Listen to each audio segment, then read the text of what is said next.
ম্যাচটি জিতলে আমার বন্ধু দেশ বাংলাদেশকে উৎসর্গ করতাম।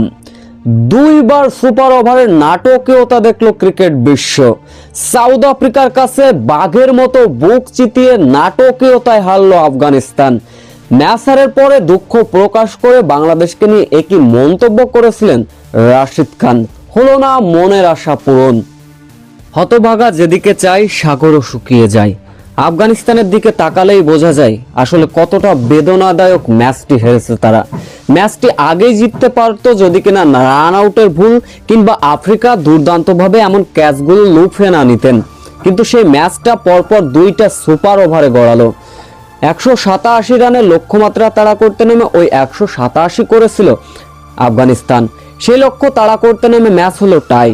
প্রথম টাই ম্যাচেতে আফ্রিকাও করে দেখালো টাই।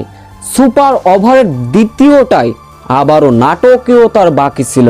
প্রথমের দিকে সুপার ওভারে দক্ষিণ আফ্রিকা করেছিল 23 রান। জবাবে এই লক্ষ্য তাড়া করতে নেমে আবার ছিল নাটকের পর নাটক।